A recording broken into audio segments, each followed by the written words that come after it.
السلام علیکم ورحمۃ اللہ وبرکاتہ نحمده ونصلی علی رسولہ الکریم اما بعد فاعوذ باللہ من الشیطان الرجیم بسم اللہ الرحمن الرحیم رب اشرح لی صدری ویسر لی امری واحلل عقدۃ من لسانی یفقهوا قولی الحمد للہ المتفرد بکمال الذات وجمیل الصفات المنزه عن مشابهة المخلوقات أحاط علما بجميع الكائنات ووسع سمعه جميع الأصوات الحمد لله الذي لا خير إلا منه ولا فضل إلا من لدنه۔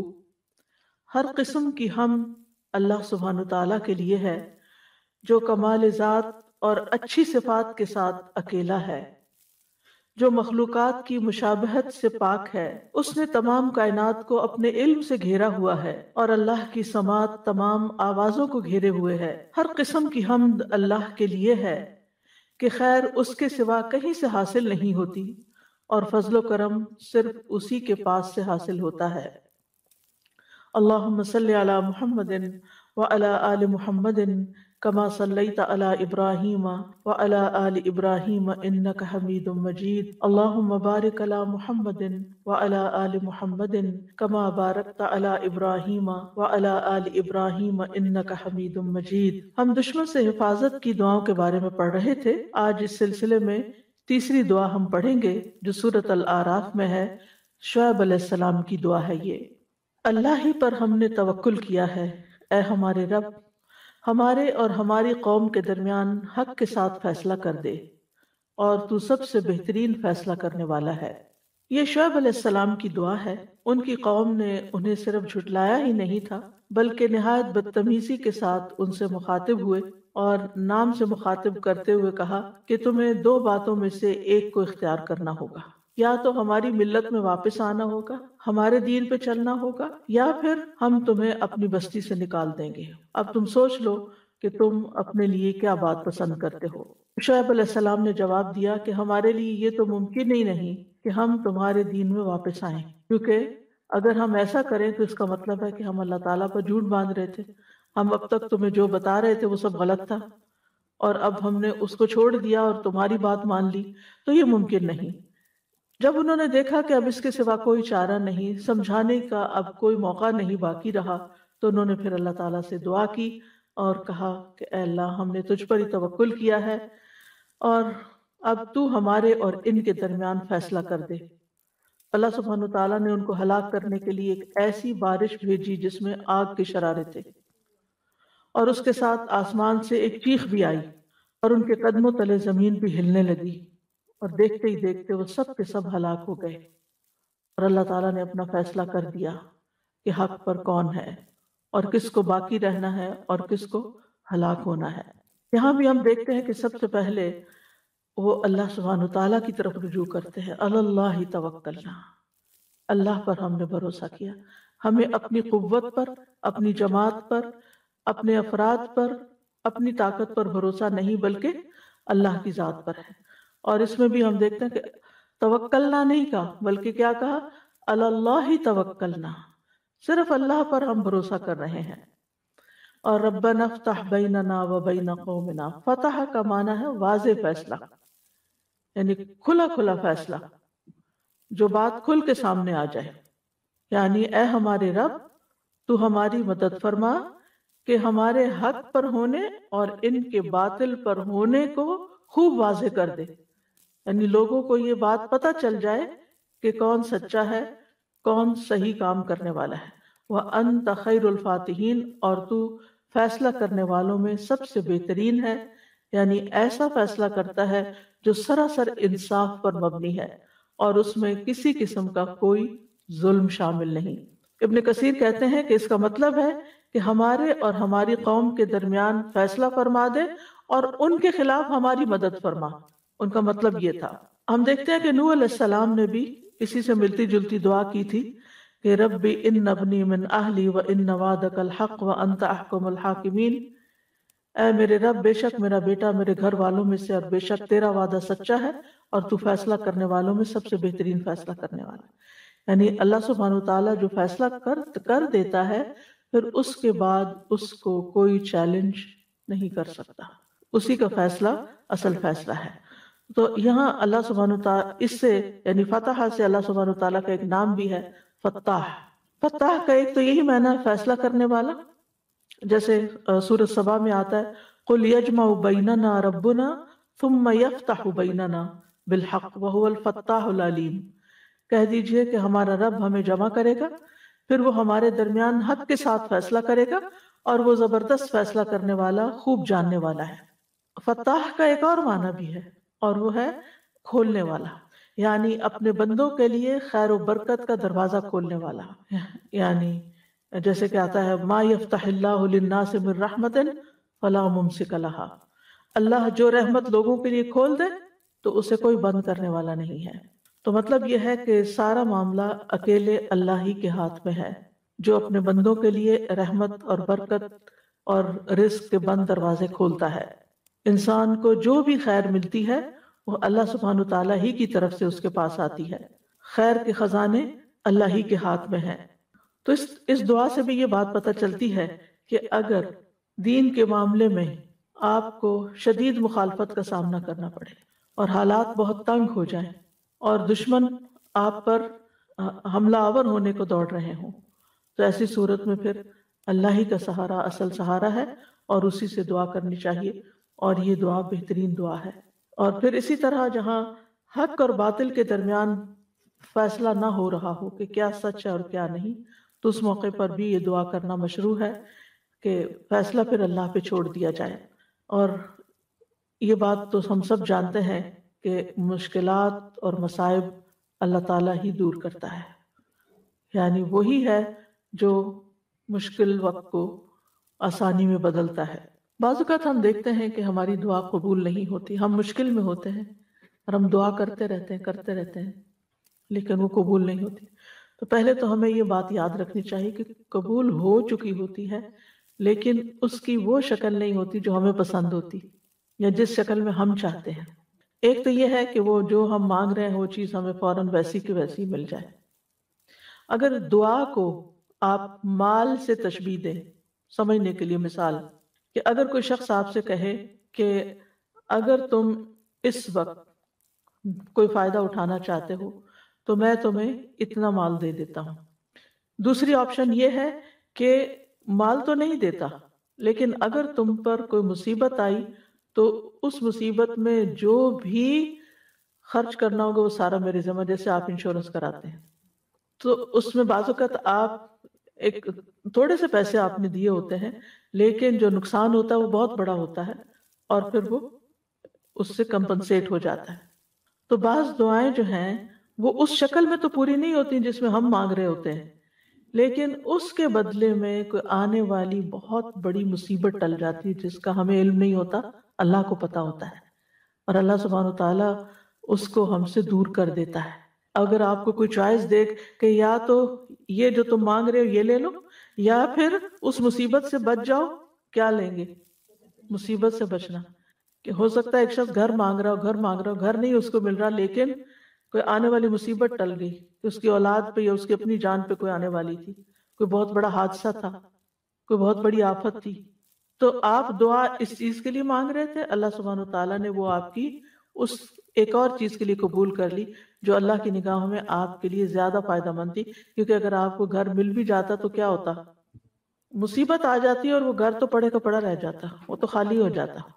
تیسرا یہ ہے کہ آپ کو کہا جائے کہ آج آپ یہ پیسے رکھ دیں اور کچھ سال کے بعد آپ اس کو million and trillions of time زیادہ کر کے لے لیں، تو آپ کیا چاہیں گے کہ صبر ہی کر لیتے ہیں، تو کچھ سال بعد اتنا زیادہ مل جائے گا۔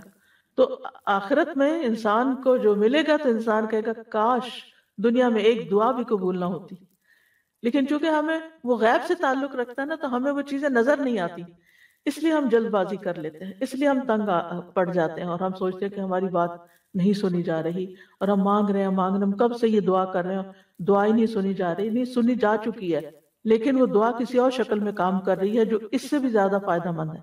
تو دعا چھوڑنی نہیں چاہیے، کیونکہ کچھ لوگ جلد بازی میں پھر دعا کرنا ہی چھوڑ دیتے ہیں، تو چھوڑنی نہیں چاہیے۔ اور بعض لوگوں کی آہیں اللہ تعالیٰ کو اتنی پسند ہوتی ہیں کہ وہ ان کے ذریعے اپنے بندوں کو اپنے قریب کرتا رہتا ہے، قریب و مجیب۔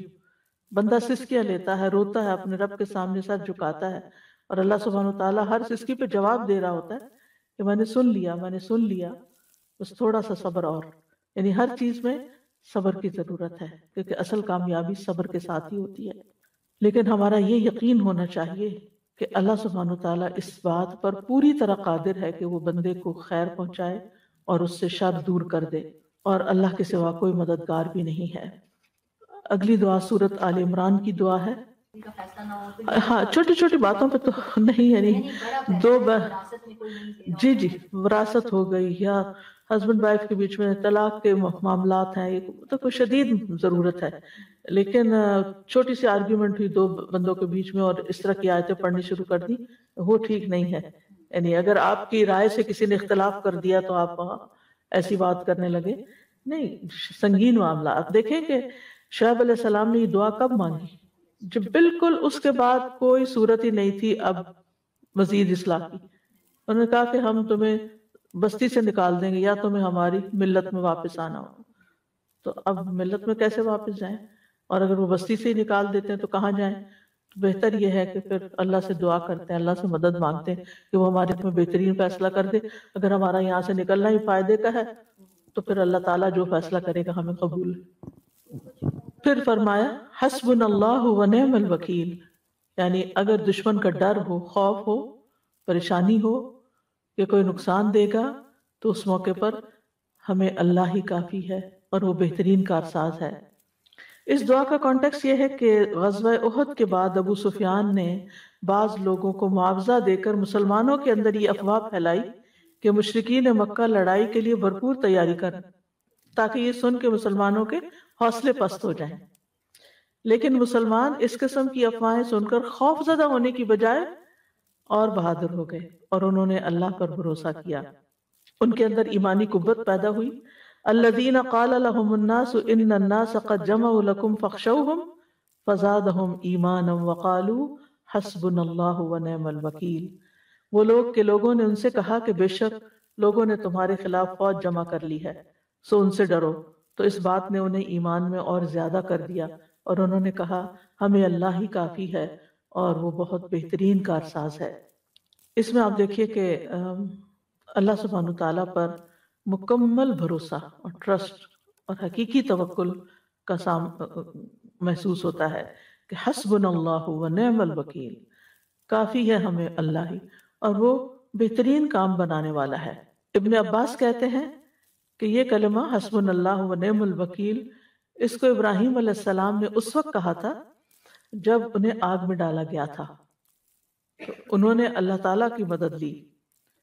اور یہی کلمہ محمد صلی اللہ علیہ وسلم نے اس وقت کہا تھا جب لوگوں نے مسلمانوں کو ڈرانے کے لیے کہا تھا کہ لوگوں نے تمہارے خلاف فوج جمع کر لی ہے، یعنی ابو سفیان وغیرہ نے.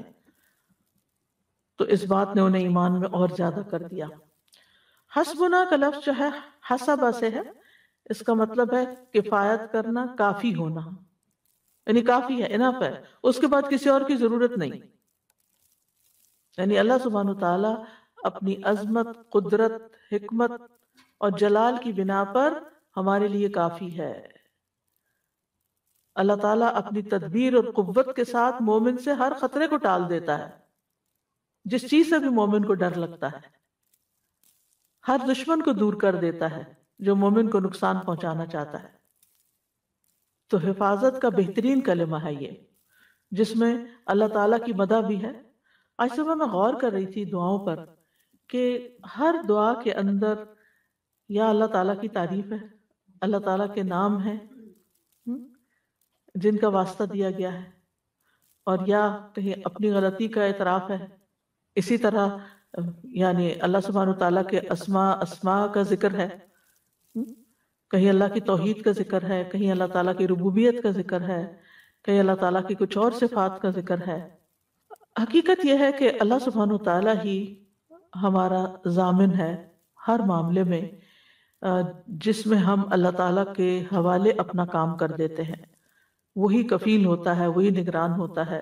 قرآن مجید میں آتا ہے اللہ خالق کل شیء وہو علی کل شیء وکیل. اللہ ہر چیز کو پیدا کرنے والا ہے اور وہ ہر چیز پر نگہبان ہے، ہر چیز کی حفاظت بھی وہی کر رہا ہے. زمین پہ جتنے بھی جاندار ہیں سب کی پیشانی کے بال اس کے قبضے میں ہیں، یعنی سب اس کے کنٹرول میں ہیں۔ اللہ تعالیٰ کی کفایت دو طرح کی ہے، ایک کفایت عام ہے اور ایک کفایت خاص ہے۔ کفایت عام میں اللہ سبحانہ و تعالیٰ ان تمام چیزوں میں بندوں کو کفایت کرتا ہے جو انہیں دین و دنیا کے معاملے میں پریشان کرے، یعنی کسی بھی قسم کے فائدوں کا حصول اور نقصان کا دور ہونا۔ خاص کفایت کیا ہے؟ اللہ کے متقی بندوں کی کفایت اور توکل کرنے والوں کو کافی ہونا، جس کے ساتھ اللہ تعالیٰ ان کی دین اور دنیا کو درست کر دیتا ہے۔ جیسے آتا ہے نا، یا ایھا النبی حسبک اللہ ومن اتبعک من المؤمنین، اے نبی آپ کے لیے بھی اللہ کافی ہے اور ایمان لانے والوں کے لیے بھی۔ تو اس سے کیا پتہ چلتا ہے کہ اللہ سبحانہ وتعالی ایمان والوں کے لیے جو اس پر توکل کرتے ہیں ان کے لیے خاص قسم کی کفایت کرتا ہے۔ اسی لیے جیسے کل بھی میں نے کچھ مثالیں دی تھی نا کہ جس میں بندوں کے پاس کچھ بھی نہیں تھا اور اللہ صرف اور صرف اللہ پہ بھروسہ تھا، وسائل کچھ بھی نہیں تھے۔ اچھا، اس کا یہ مطلب نہیں ہے کہ انسان وسائل اختیار نہ کرے، وسائل ضرور اختیار کرے، لیکن بعض اوقات وسائل ہوتے ہی نہیں، پھر کیا کرے؟ کمزور محسوس نہ کرے اور یہ نہ سوچے کہ اب تو میں مارا گیا، اب میں نہیں بچتا، نہیں، پھر بھی معاملہ اللہ کے سپرد کرے اور اللہ تعالیٰ کو اپنا ضامن بنائے۔ اور اگر اللہ کسی کے ساتھ ہو پھر کسی اور کی ضرورت بھی نہیں رہتی۔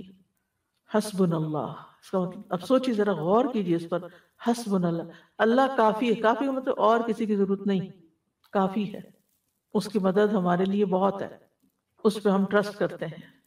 پھر اگلی دعا ہے سورۃ القصص کی، اے میرے رب مجھے ظالم قوم سے نجات دے۔ یہ بابرکت دعا موسیٰ علیہ السلام کی دعاؤں میں سے ہے۔ ان کی بہت سی دعائیں ہیں، ان میں سے ایک دعا یہ ہے۔ موسیٰ علیہ السلام جب فرعون کے ظلم و ستم سے تنگ آ گئے تو انہوں نے یہ دعا کی کہ یا رب مجھے فرعون اور اس کی قوم سے نجات دے۔ اسی طرح کی دعا مانگی تھی کس نے؟ آسیہ علیہ السلام نے۔ کیا؟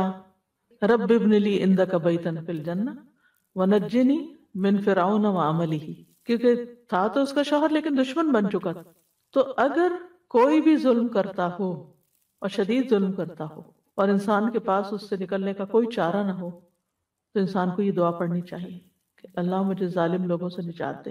بعض اوقات بعض خواتین بہت کمزور ہوتی ہیں اور ان پر تشدد بھی کیا جا رہا ہوتا ہے اور ان پہ لعن طعن بھی اور ان کو دن رات کی دھمکیاں بھی اور ذلت آمیز سلوک بھی۔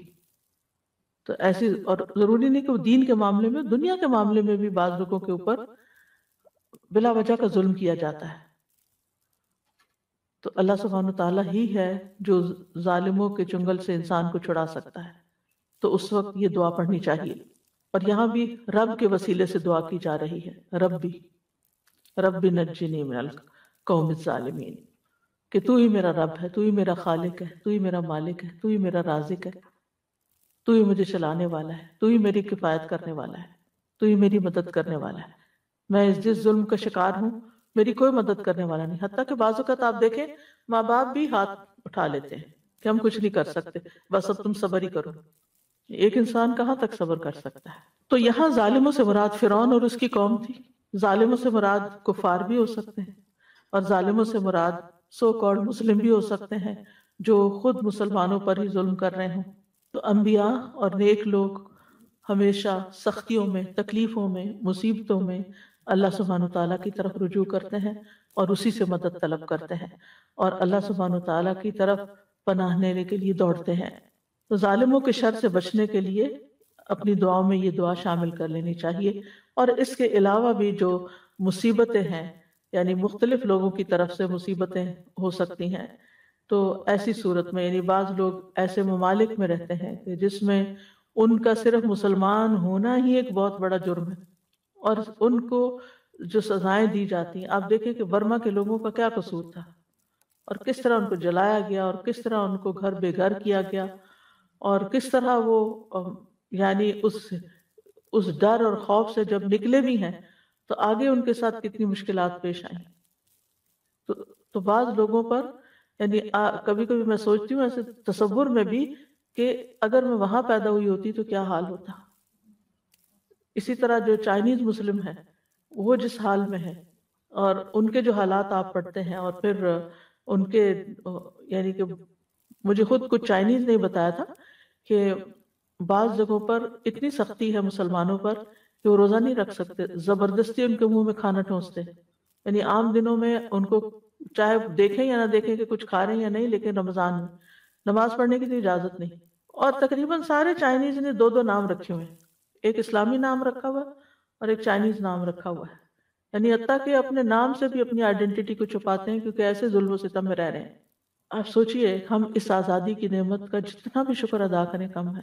اگر اللہ نہ کرے ہم کسی ایسی جگہ پر پیدا ہوتے جس میں نہ ہم نماز پڑھ سکتے، نہ ہم حجاب کر سکتے، نہ ہم اپنے آپ کو مسلمان ظاہر کر سکتے، تو پھر کیا کرتے؟ یعنی جہاں ہر طرف سے ظلم و ستم کی بارش ہے۔ تو ایسے تمام مسلمانوں کو جو کہیں پر بھی ہوں، جو کسی بھی طرح کے ظلم و ستم کا شکار ہوں، زیادہ سے زیادہ اللہ سبحانہ وتعالیٰ کی طرف رجوع کرنی چاہیے۔ مشکل یہ ہے کہ عموماً جب دنیا میں ہمیں کوئی تکلیف ہوتی ہے تو ہم اللہ سبحانہ وتعالیٰ کی طرف سب سے آخر میں جاتے ہیں۔ پہلے ہم لوگوں کی طرف دیکھتے ہیں، امی ابا کی طرف دیکھتے ہیں، بہن بھائیوں کی طرف دیکھتے ہیں، اگر مالی کمی کا شکار ہیں تو مالدار لوگوں کی طرف دیکھتے ہیں، تو دنیا کے سہارے ڈھونڈتے ہیں۔ ٹھیک ہے، دنیا کے وسائل اختیار کر سکتے ہیں، لیکن سب سے زیادہ خالص ہو کر پہلے اللہ تعالیٰ ہی کو پکارنا چاہیے۔ تو اللہ تعالیٰ لوگوں کے دل بھی مسخر کر دیتا ہے آپ کی مدد کے لیے، کیونکہ دعا ایسی چیز ہے جو ایک عبادت بھی ہے اور اس کے ذریعے مصیبتیں اور بلائیں ٹلتی بھی ہیں، کیونکہ عبادت بذات خود ایک ذریعہ بنتی ہے آپ کا اللہ سبحانہ تعالیٰ کی طرف رجوع کرنا ہی۔ یعنی بعض اوقات انسان منہ سے بھی کچھ نہیں نکال پاتا، اتنا اوور ویلڈ ہوتا ہے اور اتنا زیادہ اس کا دماغ پریشان ہوتا ہے کہ اس کو دعا کرنے کے لیے الفاظ بھی نہیں ملتے، لیکن وہ صرف یہی کہتا ہے یا رب یا رب، یعنی صرف اللہ کے کسی نام کے ساتھ ہی اس کو پکار رہا ہوتا ہے۔ تو یہ پکارنا بھی اللہ کو بڑا بھا جاتا ہے کہ اس مشکل میں یہ بندہ یہ جانتا ہے اور اس بات کا اعتماد رکھتا ہے کہ میرا کوئی رب ہے اور وہ میری مدد کر سکتا ہے اور وہ میری اس مشکل کو آسان کر سکتا ہے۔ تو چھوٹی تکلیف ہو یا بڑی تکلیف ہو، ذاتی زندگی میں ہو یا اجتماعی زندگی میں ہو، لا ملجا ولا منجا منک الا الیک، سہارا تو اللہ ہی کی ذات ہے، الٹیمیٹ سہارا وہی ہے۔ ہر حال میں اس بات کو سمجھ لینا چاہیے، صرف یہ دشمنوں کے شر سے بچنے کے لیے نہیں، ہر حال۔ اور پھر آپ دیکھیے کہ کچھ دشمن ظاہر ہوتے ہیں، کچھ چھپے ہوئے ہوتے ہیں، کچھ تو سامنے آ کے وار کر رہے ہوتے ہیں، اور کچھ چھپ کے اور ایسے طریقوں سے آپ کے خلاف سازشیں کر رہے ہوتے ہیں کہ خود آپ کو بھی نہیں پتا ہوتا۔ تو ایسے میں بچانے والا تو صرف پھر اللہ ہی ہے، وہ جانتا ہے کہ کون ہمارے لیے کتنا مخلص ہے اور کون ہمارے لیے مشکلات کھڑی کرنے والا ہے۔ نیکسٹ دعا ہے سورۃ العنکبوت کی۔ اے میرے رب، ان لوگوں کے مقابلے پر میری مدد فرما جو فساد کرنے والے ہیں، فسادی، یعنی کچھ تو ظالم ہوتے ہیں اور کچھ فسادی ہوتے ہیں۔ وہ آپ کے خلاف کوئی نہ کوئی ایسی چال چلے رکھتے ہیں کہ جس سے آپ چین میں نہیں بیٹھتے، چین سے نہیں بیٹھ سکتے۔ کبھی کسی کو آپ کے خلاف بھڑکا دیں گے، کبھی کسی کو آپ کے خلاف بدگمان کر دیں گے، کبھی کہیں سے کوئی مسئلہ کھڑا کر دیں گے۔ تو انسان سوچتا ہے کہ اب کرے تو کرے کیا؟ پھر سہارا تو اللہ ہی ہے، رجوع تو اللہ ہی کی طرف کرنا ہے، اس لیے اسی سے مدد مانگنی ہے۔ کچھ یاد ہے یہ دعا کس نے مانگی تھی؟ یہ کس کی دعا ہے؟ لوط علیہ السلام کی دعا ہے۔ لوط علیہ السلام کی قوم کی سرکشی اور ان کی مخالفت جو تھی وہ حد سے بڑھ گئی، اور وہ ڈھٹائی کے ساتھ اپنی بے حیائی کے اوپر مصر رہے۔ تو ایک وقت آیا کہ لوط علیہ السلام پھر ان کے ہدایت پر آنے کی طرف سے مایوس ہو گئے، اب یہ سیدھے ہونے والے نہیں ہیں۔ تو انہوں نے پھر اس وقت اللہ سبحانہ وتعالیٰ سے دعا کی کہ جس طریقے سے تو مناسب سمجھے میری مدد کر، رب انصرنی علی القوم المفسدین، یہ فسادی لوگ جو ہیں، یہ بگڑے ہوئے لوگ جو ہیں، ان سے مجھے ان کے خلاف میری مدد کر اور ان سے مجھے نجات دے۔ تو اللہ سبحانہ وتعالیٰ نے ان کی دعا قبول کر لی اور ان کی قوم کو ہلاک کرنے کے لیے فرشتے بھیجے۔ یاد رکھیے کہ جتنے بھی پیغمبروں نے اپنی قوم کے خلاف دعائیں کی ہیں، یہ اس وقت کی ہیں جب انہیں یہ یقین ہو گیا کہ اب یہ ایمان نہیں لائیں گے۔ یعنی یہ نہیں کہ انہوں نے دعوت دی اور وہ نہیں مانے تو کہا اللہ ان کو برباد کر، ایسا نہیں ہوا، کسی پیغمبر نے ایسا نہیں کیا۔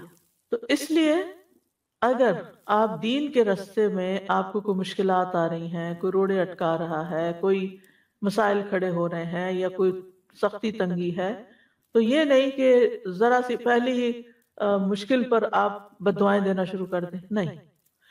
یہ اس کو دعا کی بنسبت بد دعا کہا جا سکتا ہے، کیونکہ علل قوم الخلاف مانگی جا رہی ہے۔ جب انسان ہر طرح کا اپنا وسیلہ اختیار کر چکے، یعنی ویسے بھی اللہ تعالیٰ سے دعا کرتا رہے، مدد مانگتا رہے، لیکن دشمن کے خاتمے کی دعا اس وقت جب پھر کوئی اور چارہ نہ ہو۔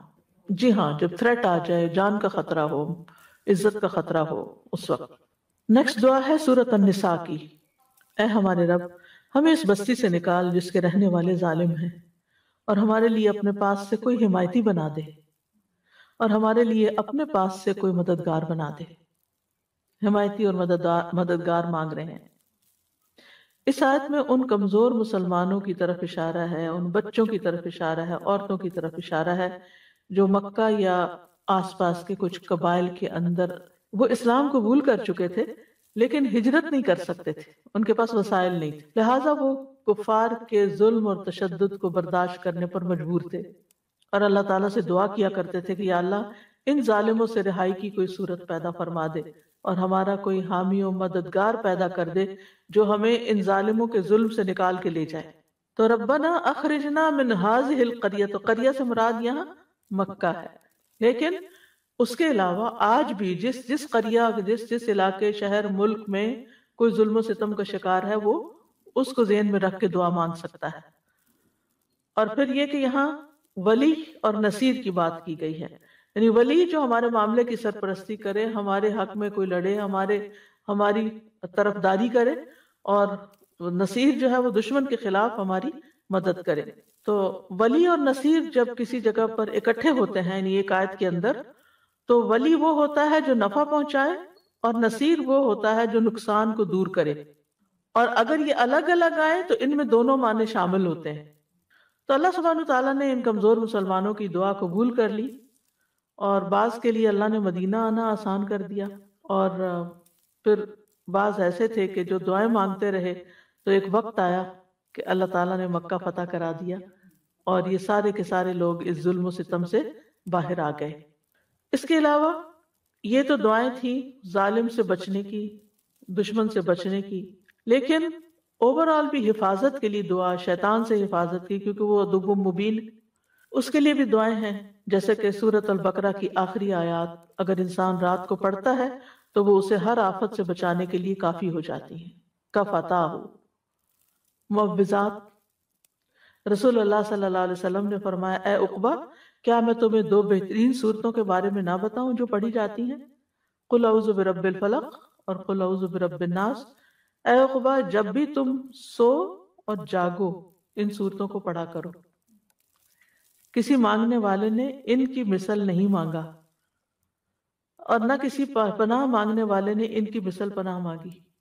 حتیٰ کہ اگر آپ کو وسوسے آتے ہیں، یا آپ کو کسی بھی قسم کے شر سے ڈر لگتا ہے، ایسی چھپی بیماریوں سے ڈر لگتا ہے کہ جن کا انسان کو خود بھی نہیں پتا ہوتا، یا کوئی بھی، یعنی کچھ لوگ ہوتے ہیں نا کہ انجانے خوف کا شکار رہتے ہیں، پتہ نہیں کیا ہو جائے، تو ان دونوں صورتوں کو اگر انسان شعوری طور پر ہر نماز کے بعد پڑھنا شروع کر دے، یہ ایسے خوف کا یقینی علاج ہے۔ شعوری، جی شعوری طور، من شر ما خلق، تجربہ کر کے دیکھ لیں، یعنی خوف ہوں، وسوسے ہوں، یعنی ان کی جگہ آپ کا دل خوشی سے بھر جائے گا۔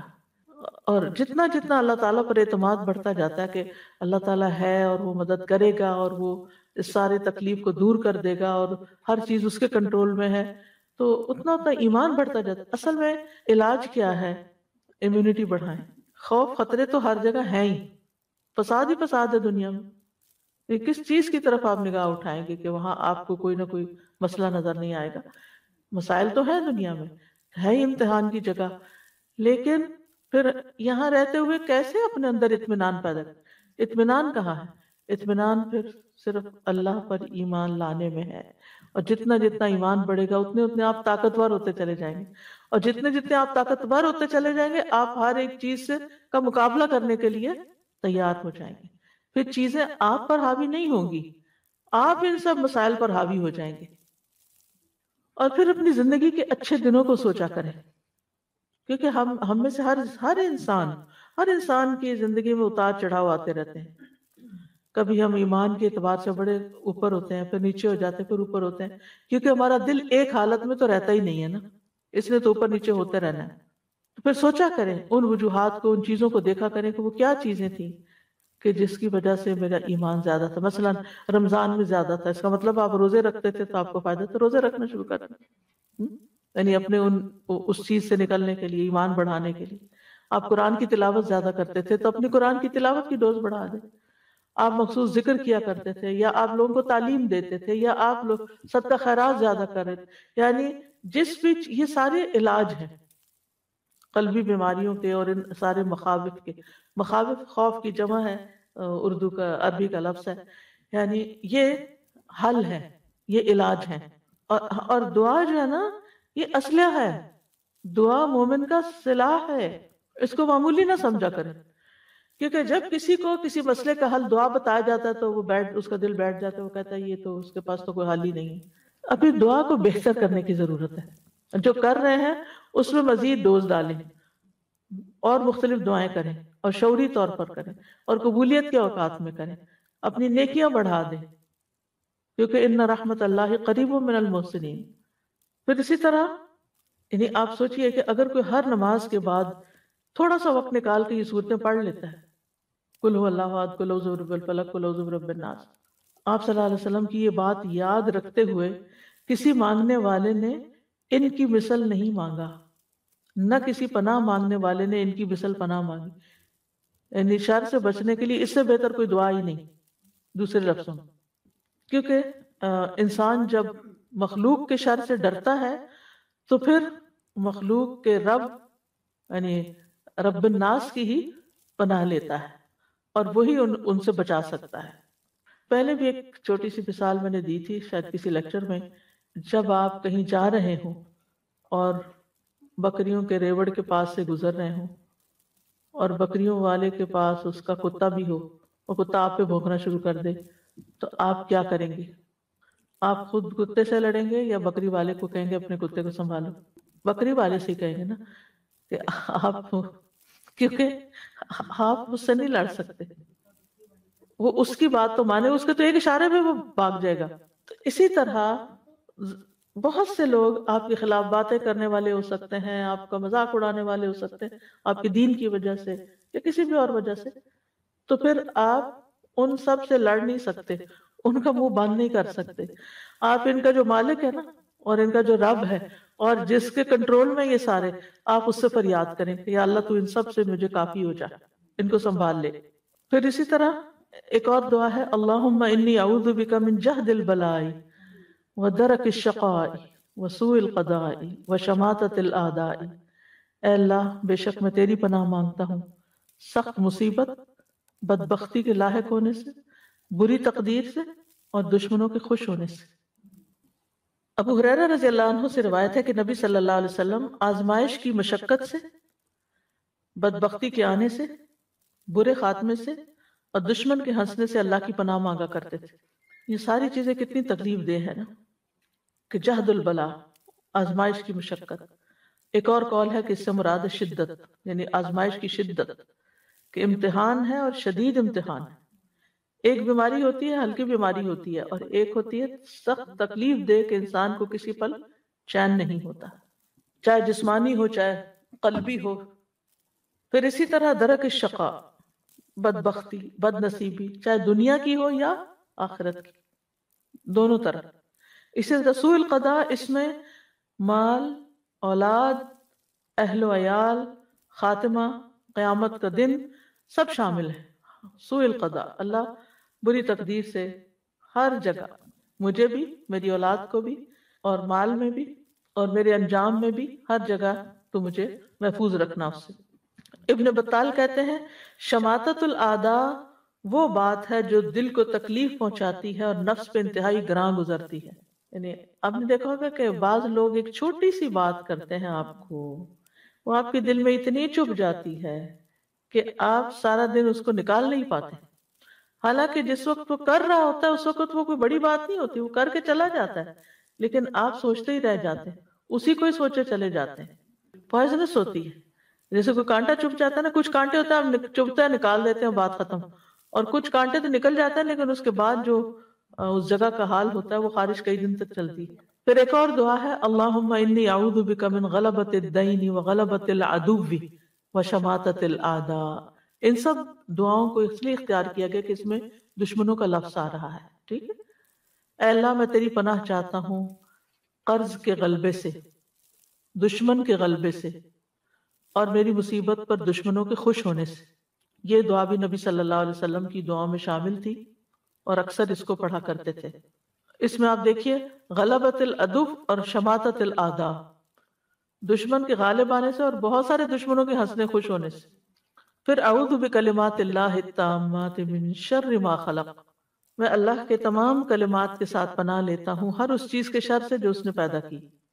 خولہ بنت حکیم کہتی ہیں میں نے رسول اللہ صلی اللہ علیہ وسلم کو فرماتے ہوئے سنا، جو کسی جگہ پڑاؤ کرے یعنی کسی جگہ ٹھہرے اور یہ دعا پڑھے تو اسے کوئی چیز نقصان نہیں دے گی حتیٰ کہ وہ وہاں سے کوچ کر جائے۔ آج کل سمر ہے، آپ لوگ پارک وغیرہ جاتے ہوں گے، یا یہ کہ یعنی ونٹر کے مقابلے میں انسان کی موومنٹ زیادہ ہوتی ہے، کبھی آؤٹ آف سٹی جا رہا ہے، کبھی کسی کے گھر جا رہا ہے، کبھی باہر سیر کے لیے جا رہا ہے، یا اس کے علاوہ بھی جیسے آپ اپنے کسی کام سے ہاسپٹل جاتے ہیں، ہاسپٹل میں بعض لوگ علاج کیا کرواتے ہیں، کچھ اور جراثیم کیچ کر کے آ جاتے ہیں اور وہ پہلی بیماری سے بھی بڑے ہو جاتے ہیں۔ یا اسی طرح آپ بینک جاتے ہیں یا کہیں بھی جاتے ہیں تو اگر آپ انٹر ہوتے ہی دعا پڑھ لیں تو انشاءاللہ وہاں کے ہر شر سے محفوظ رہیں گے۔ اور پھر آپ دیکھیے کہ کلمات اللہ کا کیا معنی ہے، اعوذ بکلمات اللہ، اس میں اللہ کے اسماء اور اللہ کی نازل کردہ ساری کتابوں کے کلمات، اللہ کا کلام ہے جیسے قرآن اللہ کا کلام ہے۔ تو اسی طرح سورۃ الفلق اور سورۃ الناس وہ بھی بیچ میں آ جاتی ہیں۔ تو انسان اللہ سبحانہ تعالیٰ کے سارے کلمات کے ذریعے اللہ تعالیٰ یعنی کہ اس کا وسیلہ پکڑتا ہے نا، ان کا اللہ ہی کی پناہ لیتا ہے ہر مخلوق کے شر سے بچنے کے لیے۔ اور مخلوق میں آپ دیکھیے کہ چاہے انسان ہو، چاہے حیوان ہو، چاہے جنات ہو، سب شامل ہیں۔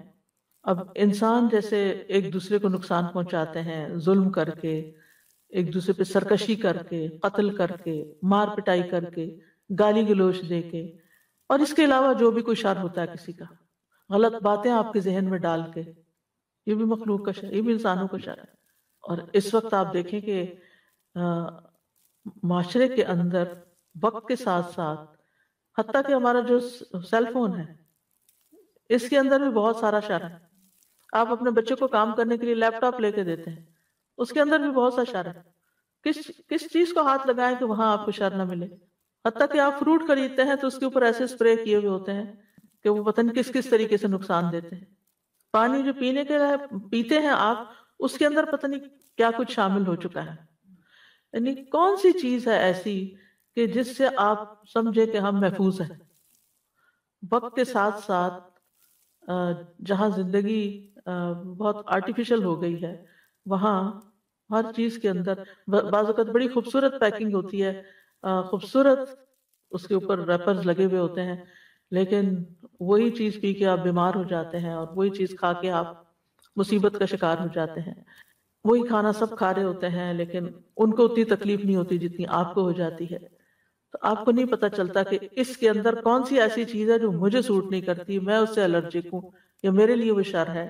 تو اگر آپ شام کے وقت ہر روز یہ دعا پڑھ لیتے ہیں ریگولرلی تو بہت اچھا ہے، لیکن اس کے علاوہ کہیں بھی جاتے ہوئے، ایون گروسری سٹور جاتے ہیں، آپ مال جاتے ہیں، کہیں جاتے ہیں، جا کے اس کو پڑھ کے اللہ تعالیٰ کی پناہ میں اپنے آپ کو دیں کہ یا اللہ ہم تو جانتے بھی نہیں۔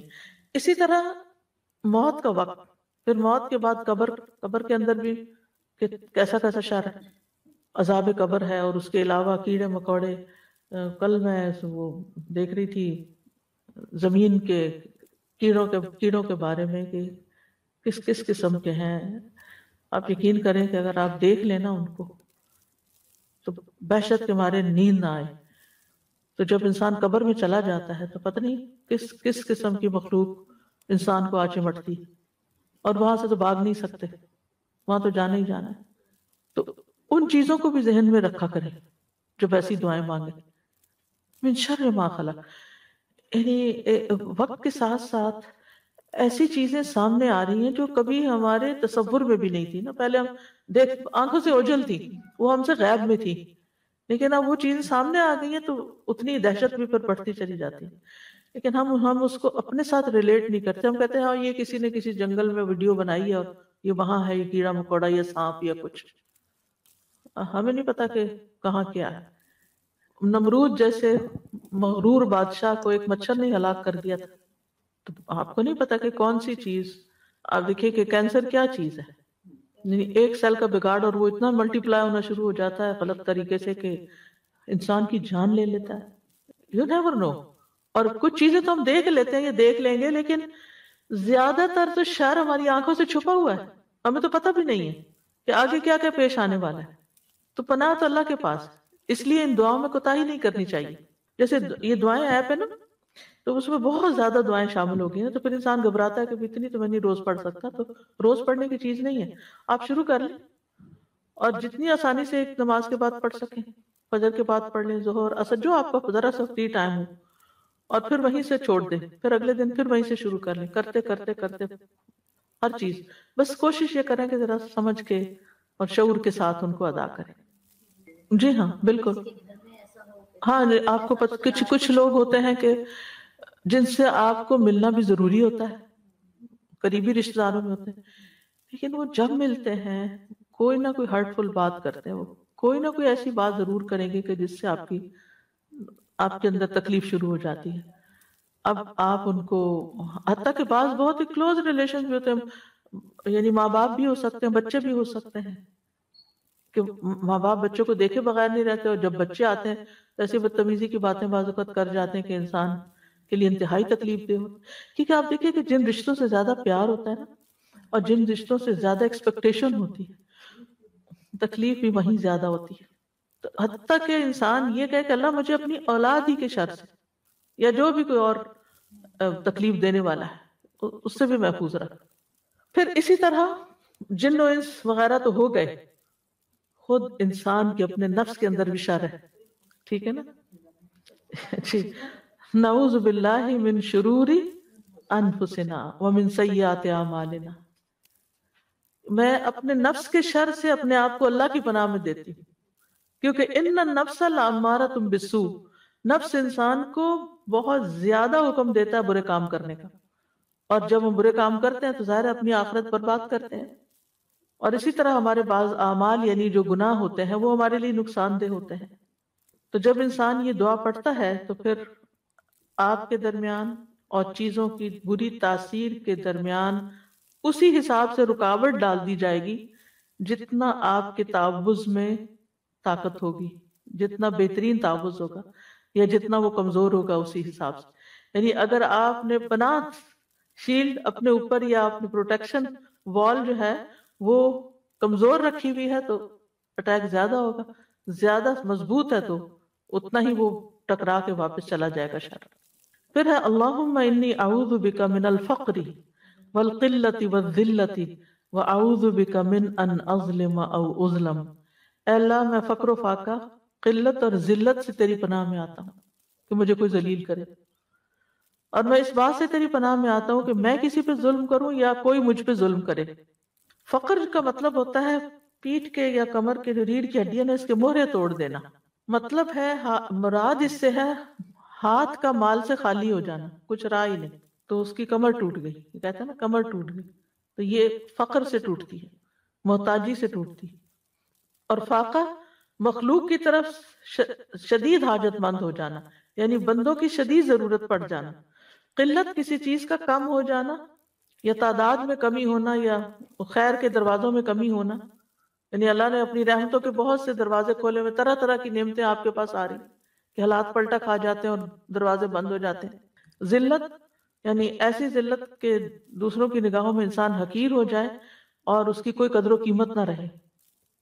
اور عیلہ جو ہے محتاجگی اور ہاتھ کا رزق سے خالی ہونا. اور فقر جو ہے اس سے پناہ مانگنا اس لیے ضروری ہے کہ بعض اوقات یہ فقر جو ہے وہ کفر تک پہنچا دیتا ہے انسان کو. انسان اپنی بنیادی ضروریات کے پوری کرنے کے لیے اپنے دین کو بھی بیچ ڈالتا ہے۔ اور پھر آپ دیکھیے کہ انسان کو یہ بھی ڈر ہوتا ہے کہ کہیں بے صبری کی وجہ سے میرے اندر اللہ کے قضاء و قدر کے فیصلوں کے بارے میں کوئی ناراضگی نہ پیدا ہو جائے، کہیں شیطان مجھ پہ مسلط نہ ہو جائے۔ کیونکہ جب انسان ضرورت مند ہو جاتا ہے نا، تو کمزور جب ہوتا ہے تو پھر ساری چیزیں اٹیک کر دیتی ہے کہ یا اللہ مجھے پناہ دے کہ میں مخلوق کا بہت محتاج ہوں، کہ لوگوں پر ڈیپینڈنٹ ہو جاؤں، یعنی میں صرف تیرا ہی محتاج ہوں، بندوں کا نہ ہوں۔ کیونکہ جب انسان بندوں کا محتاج ہوتا ہے نا تو اس کی عزت نفس میں بھی کمی آتی ہے، اس کے دین میں بھی کمی آتی ہے، اس کی مروت میں بھی کمی آتی ہے۔ ایسے بندے کو لوگ حقیر سمجھنا شروع کر دیتے ہیں جب بندہ بندوں کا محتاج ہوتا ہے۔ اور اسی طرح جب قلت ہوتی ہے چیزوں کی تو پھر کبھی انسانوں کی قلت ہو جاتی ہے، مددگاروں کی قلت ہو جاتی ہے، رشتوں کی قلت ہو جاتی ہے، ایک کے بعد ایک رشتہ چلا جاتا ہے دنیا سے۔ ایسے بھی ہوتا ہے نا، زندگی میں ہی اولاد فوت ہو گئی، زندگی میں ہی بیوی یا شوہر فوت ہو گیا تو انسان کتنا تنہا ہو جاتا ہے۔ تو یہ قلت جو ہے کسی بھی چیز کی قلت ہو سکتی ہے، یعنی پہلے آپ کے پاس سب کچھ تھا، بھرا ہوا گھر تھا، پھر چھٹ گئے سارے، اور اس کی وجہ سے انسان کے اندر عجب تکلیف شروع ہو جاتی ہے۔ پھر ذلت، کہ لوگ آپ کو کوئی امپورٹنس ہی نہ دیں، نہ آپ کی بات سنیں، اور نہ ہی آپ کی طرف کوئی توجہ کریں۔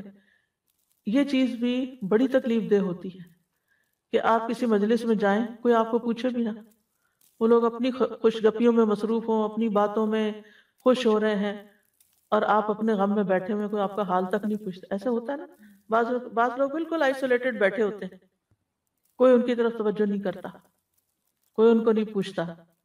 پھر اسی طرح ظلم سے بھی پناہ مانگی کہ اللہ مجھے اس سے بچا کے رکھنا، کیونکہ ظلم کی وجہ سے انسان بعض اوقات اپنے دین، اپنے ایمان، اپنے دین کا جو کام، اپنے مشن، اپنی بہت ساری ایسی چیزوں سے پیچھے ہٹ جاتا ہے جو اس کی زندگی کا بہت بڑا پیشن ہوتا ہے۔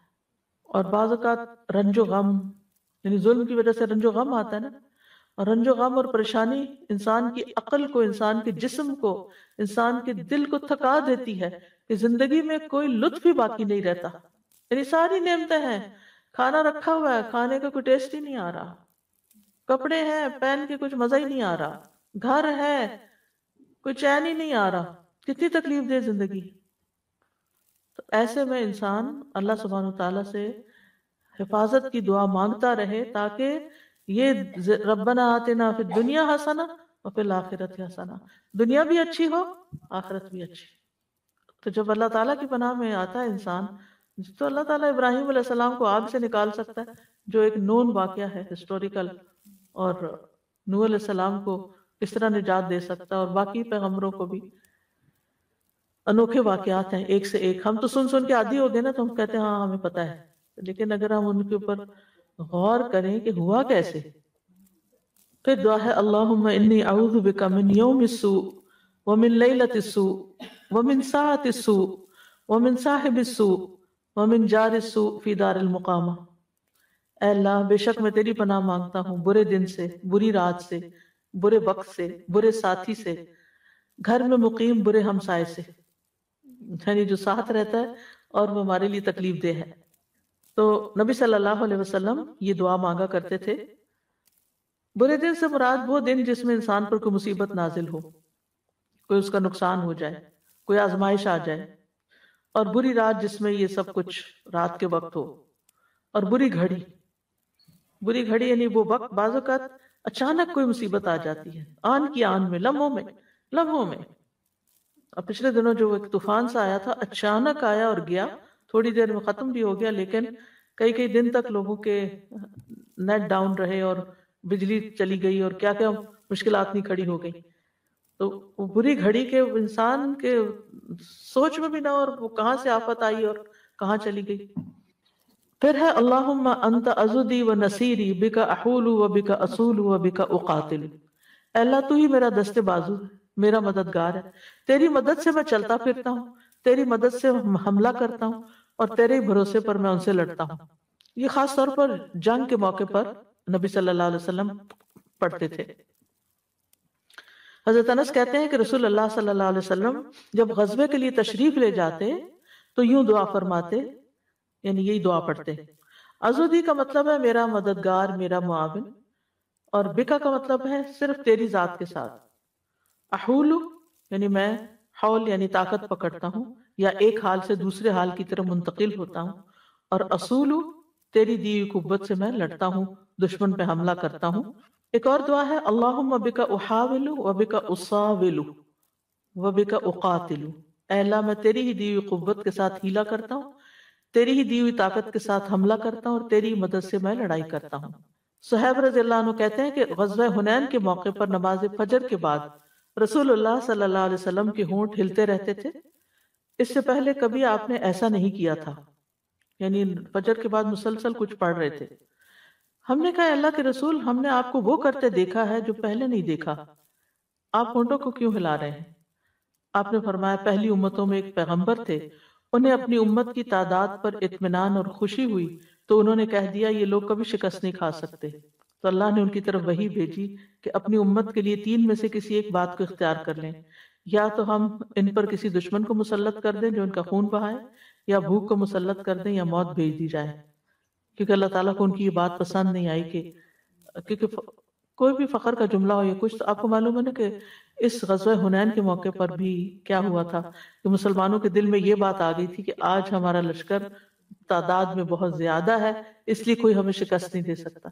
یاد رکھیے ہمارے پاس ہر طرح کے بھی وسائل ہو نا، تو یہ نہ سوچیں اب مجھے کسی کی ضرورت نہیں ہے، اب میں سیلف سفیشینٹ ہوں، انڈیپینڈنٹ ہوں، نہیں، you never know کہ آپ پر کہاں سے مصیبت آ جائے۔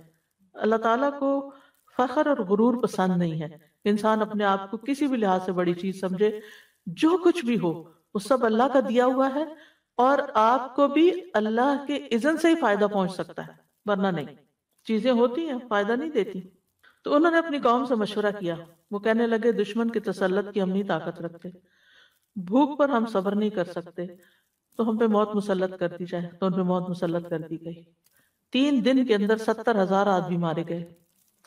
رسول اللہ صلی اللہ علیہ وسلم نے فرمایا اس لیے میں تمہاری کثرت دیکھ کے یہ دعا کر رہا ہوں، اللہم بکا احاول و بکا اصاول و بکا اقاتل، یہ لوگ نہیں، تیری وجہ سے، تیرے ساتھ، تیری مدد سے، تیری قوت سے میں ہیلا کرتا ہوں، حملہ کرتا ہوں اور لڑائی کرتا ہوں۔ پھر ہے اللہم انا نجعلک فی نحورہم ونعوذ بک من شرورہم، اے اللہ ہم تجھے ان کے بالمقابل کرتے ہیں اور ان کے شر سے تیری پناہ طلب کرتے ہیں۔ نبی صلی اللہ علیہ وسلم کو جب کسی قوم سے خوف ہوتا تو آپ یہ دعا پڑھا کرتے تھے، اللہم اے اللہ انا نجعلک، ہم آپ کو رکھتے ہیں فی نحورہم، ان کے نحر اس جگہ کو کہتے ہیں حلق کو، سینے کو، سینہ کہہ رہے، اور ہم تیری مدد کے ساتھ ان کے شر سے پناہ چاہتے ہیں۔ یعنی ذبح کرنے کا جو مقام ہوتا ہے نا، نحر کرنا، وہ جو اونٹ کو کبھی آپ نے نحر ہوتے ہوئے دیکھا ہو، تو اس جگہ ہی جو ہلکا گڑھا سا ہوتا ہے نا، اس کے پاس وہ اندر مارتے ہیں۔ تو مطلب یہ ہے کہ اے اللہ تو ہمارے اور دشمن کے درمیان میں حائل ہو جا، یعنی ہم اس کا مقابلہ نہیں کر سکتے، ہم تجھے سامنے رکھتے ہیں، تو اس کو پکڑ اور ہمیں تو بچا لے، یعنی آپ ہمارے لیے ڈھال بن جائیں اس کے مقابلے میں۔ جی یہ دعا ہے، اللہم انا نجعلک فی نحورہم، بد دعا ہے یہ بھی، ہاں، ونعوذ بک من شرورہم، یعنی تو ہی ان کے شر کو ہم سے دور کر دے۔ پھر اسی طرح ایک اور دعا ہے، اللہم متعنی بسمعی وبصری واجعلہم الوارث منی وانصرنی علی من ظلمنی وخذ منہ بثأری، اے اللہ تو مجھے میرے کانوں اور آنکھوں سے فائدہ اٹھانے کا موقع دے، اور تا زندگی ان کو سلامت رکھ، جب تک میں زندہ ہوں میری آنکھیں کان سلامت رہیں، اور مجھ پر ظلم کرنے والے کے خلاف میری مدد فرما اور اس سے میرا انتقام لے، یعنی جو مجھ پر ظلم کرتا ہے تو خود اس کو پکڑ لے۔ صحابہ کی کثیر تعداد نے اس دعا کو روایت کیا ہے، اس سے پتہ چلتا ہے کہ یہ بہت کامن دعا تھی، جس میں انسان اپنے جسم ہی کے اعضاء کی سلامتی کے لیے اللہ تعالیٰ سے دعا کرتا ہے کہ ان کو ساری بیماریوں سے محفوظ رکھ اور ان چیزوں سے اپنی رضا کا کام لے، یعنی میرے کان اور آنکھیں تیری پسند کے کام کریں، اور پھر اگر کوئی مجھ پہ ظلم کرے تو اس کے خلاف تو میرے لیے کافی ہو جا، تو میری مدد فرما۔ اور تو ہی اس سے میرا بدلہ لے لے، یعنی میں خود اس قابل نہیں ہوں، کیونکہ بہت دفعہ انسان کمزور ہوتا ہے نا تو انتقام نہیں لے سکتا، معاف کر دے تو الگ بات ہے، لیکن یہاں دشمنوں کی بات ہو رہی، جو پیچھے اس کی ایکسپلینیشن ہو چکی ہے کہ دشمن کون ہے۔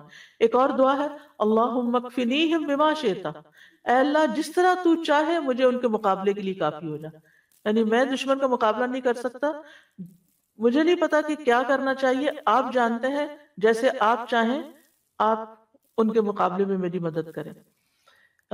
وہ ایک کہانی آپ نے پڑھی ہوگی کہ وہ بچہ جسے بادشاہ نے جادوگر کے پاس جادو سیکھنے کے لیے بھیجا تھا، تو اللہ نے اسے اپنی پہچان دے دی، اور بادشاہ کو جب پتا چلا تو اس نے کہا کہ اس کو فلاں پہاڑ کی چوٹی پہ لے جاؤ، اور اگر یہ دین چھوڑ دے، یہ جس کو اس نے اختیار کیا تو اسے چھوڑ دینا، ورنہ وہاں سے گرا دینا۔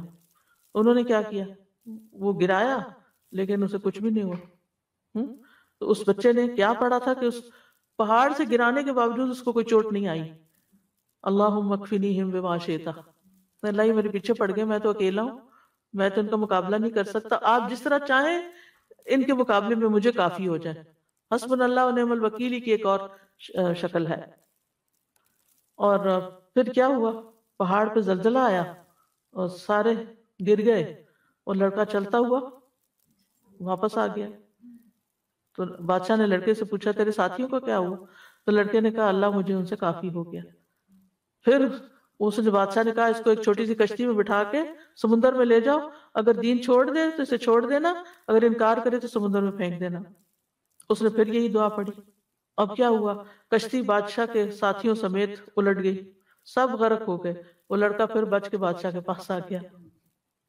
اس نے کہا یہ کیا ہوا، کہا مجھے ان کے مقابلے میں اللہ کافی ہو گیا۔ تو آپ سوچیں کہ جہاں پوری پوری فوجیں آپ کے خلاف جمع ہو جائیں، کتنے چند لفظ ہیں چھوٹے سے، اللہم اکفنیہم بما شئت۔ جی پھر رب اعنی ولا تعن علی وانصرنی ولا تنصر علی وامکر لی ولا تمکر علی واہدنی ویسر ہدای الی وانصرنی علی من بغی علی۔ دعا تو لمبی ہے لیکن اتنا حصہ جو ہے یہ خاص طور پر دشمن کے مقابلے کے لیے۔ اے میرے رب میری مدد فرما، میرے خلاف دوسروں کی مدد نہ کر، میرے حق میں تدبیر فرما، میرے خلاف تدبیر نہ فرما، مجھے ہدایت دے اور ہدایت کو میرے اوپر آسان کرے، اور جو مجھ پہ زیادتی کرے اس پر میری مدد فرما۔ اور پھر اے اللہ مجھے اپنا شکر گزار بنا، بہت ذکر کرنے والا بنا، اپنے سے ڈرنے والا بنا، اپنا فرما بردار بنا، اپنے سامنے عاجزی کرنے والا یا رجوع کرنے والا بنا۔ اے میرے رب میری توبہ قبول کر لے، میرے گناہوں کو دھو ڈال، میری دعائیں قبول کر لے، میری حجت کو ثابت کر دے، یعنی قبر میں جب منکر نکیر سوال کرے تو میں ثابت قدم رہوں۔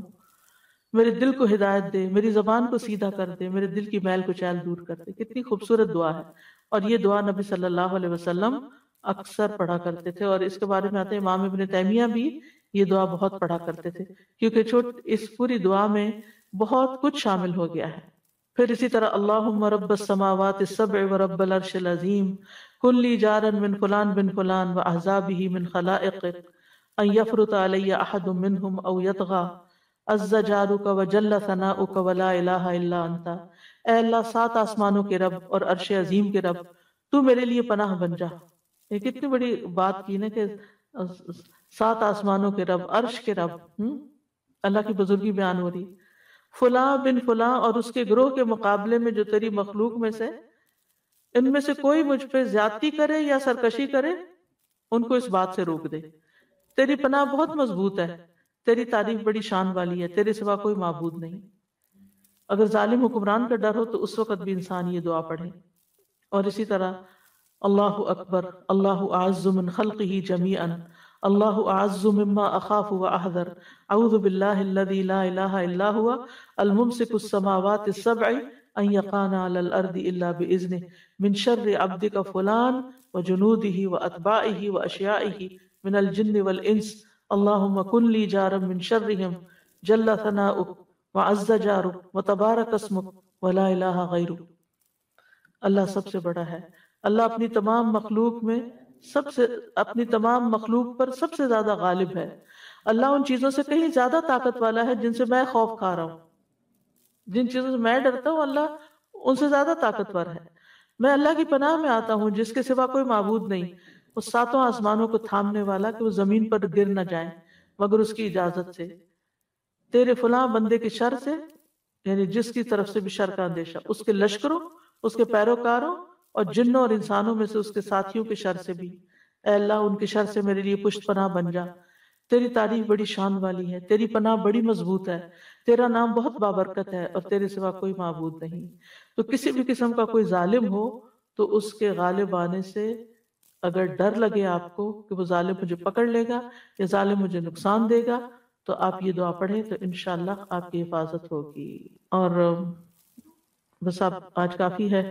اور پھر عافیت کی دعائیں، اللہم انی اسألک المعافات فی الدنیا والآخرہ، اور اللہم انی اسألک العفو والعافیت فی دینی و دنیایا۔ تو یہ دعائیں پیچھے میں آپ کو ایکسپلین کر بھی چکی ہوں، یہ بھی شر سے بچنے کی دعائیں ہیں۔ اور پھر اسی طرح گھر والوں سے اگر کوئی تکلیف ہو تو اللہم انی اعوذ بک من جار السوء ومن زوج تشیبنی قبل المشیب، یہ والی دعا۔ اور پھر